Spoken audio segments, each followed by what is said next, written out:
আল্লাহ হাবিব বলেন আদম আলাইহিস সালাম যখন একটু ভুল করে জান্নাত থেকে বের হলেন, দীর্ঘদিন পর্যন্ত কান্নাকাটি করার পরে এক পর্যায়ে বলেন, আল্লাহ গো, আমি তোমার কাছে মুহাম্মাদের ওসিলা দিয়া মাপ চাই। আল্লাহ বলেন, কাইফা রাব্তা মুহাম্মাদান, রে আদম তুমি মুহাম্মাদের ওসিলা দিলা, তাকে কেমন করে দেখলা, কেমন করে চিনলা? আদম বলেন, আমি ভুলে যাই না, তুমি আমাকে তোমার কুদরতে বানাইয়া আমার মধ্যে রূহ দিয়ে জান্নাতে রাখার ব্যবস্থা করেছো, কত নাজের নামত দিয়েছো, আমি স্মরণ থেকে ভুলে যাই না। তোমার আরশের দিকে আমার নজর পড়েছে, তোমার আরশের গায়ে দেখেছি লেখা নাম লা ইলাহা ইল্লাল্লাহ মুহাম্মাদুর রাসূলুল্লাহ।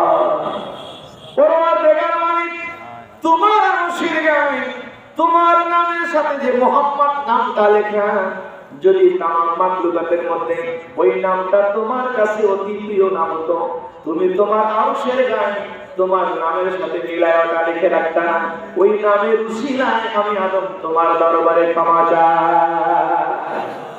আল্লাহ বলেন, সাদাকতা আদম, আদম তুমি সত্য বলেছো, লাউলা মুহাম্মাদুল্লাহ মা খালাকতুকা, রে আদম তুমি সত্য বলেছো, যদি মুহাম্মদ না হতো আমি আল্লাহ তোমাকে বানাইতাম না।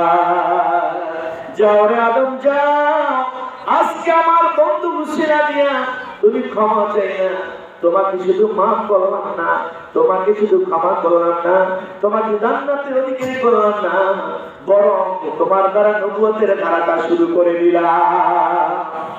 সুবহানাল্লাহ। আদম নবী যদি আমার নবীর উসিলা দিয়ে মাপ চাইতে পারে, সেই নবীকে কেন্দ্র করে তার উসিলা দিয়ে যদি আমরা মাপ চাই, আল্লাহ আমাদের ক্ষমা করবে, করবে না? যারা বলেন করবে না? আমরা নবীর উসিলা দিতে চাই কি চাই না? কারা কারা দিয়ে আল্লাহকে দেখান নারায়ে তাকবীর, নারায়ে তাকবীর। কেমনে দিবেন? কত মানুষ তো জগতে এখনো পাওয়া যায়, তাদের আকীদা হচ্ছে নবীরা নাকি গুনাহ করেছে।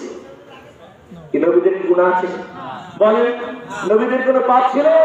বরং নবীরা হচ্ছে আল্লাহ পাকের দরবারে উম্মতের জন্য সুপারিশকারী। ঠিক রাখো, জোরে বলেন, আল্লাহ যেদিন হবেন কাজী, ওকিল হবে মোর নবীজি, যারা যারা নেকি বলি সব হবে হিসাব, বেহুশ হবে দয়াল নবী দেখিয়া বিচার।